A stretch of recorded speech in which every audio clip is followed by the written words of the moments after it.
बृहस्पतिवार व्रत कथा का पाठ जीवन में सुख, समृद्धि और शुभता लाने वाला माना गया है।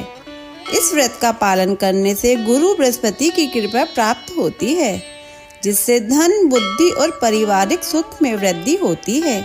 आइए सुनते हैं ये पवित्र कथा।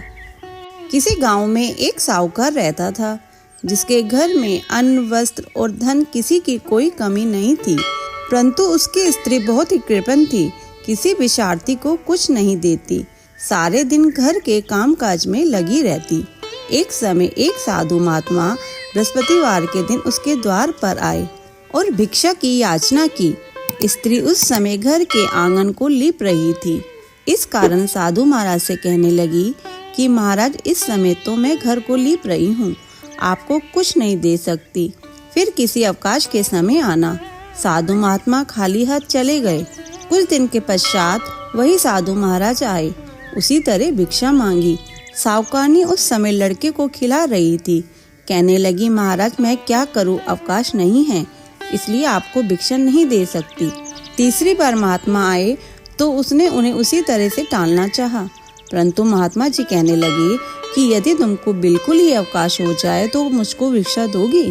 साहूकारनी कहने लगी कि हाँ महाराज, यदि ऐसा हो जाए तो आपकी बड़ी कृपा होगी। साधु महात्मा जी कहने लगे कि अच्छा, मैं एक उपाय बताता हूँ। तुम बृहस्पतिवार को दिन चढ़ने पर उठो और सारे घर में झाड़ू लगाकर कूड़ा एक कोने में जमा करके रख दो। घर में चौका इत्यादि मत लगाओ। फिर स्नान आदि करके घर वालों से कह दो कि उस दिन सब हजामत अवश्य बनवाएं। रसोई बनाकर चूल्हे के पीछे रखा करो, सामने कभी न रखो। सायंकाल को अंधेरा होने के बाद दीपक जलाया करो तथा बृहस्पतिवार को पीले वस्त्र मत धारण करो, न पीले रंग की चीजों का भोजन करो। यदि ऐसा करोगे तो तुमको घर का कोई काम नहीं करना पड़ेगा। साहूकारनी ने ऐसा ही किया।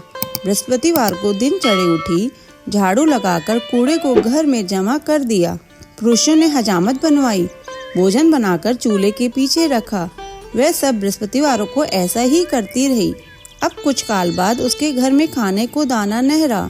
थोड़े दिनों में महात्मा फिर आए और भिक्षा मांगी, परंतु सेठानी ने कहा, महाराज मेरे घर में तो खाने को अन्न नहीं है, मैं आपको क्या दे सकती हूँ।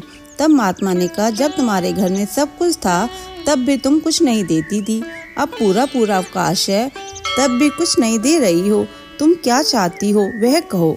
तब सेठानी ने हाथ जोड़कर प्रार्थना की कि महाराज अब कोई ऐसा उपाय बतलाओ कि मेरे पहले जैसा धन धान्य हो जाए।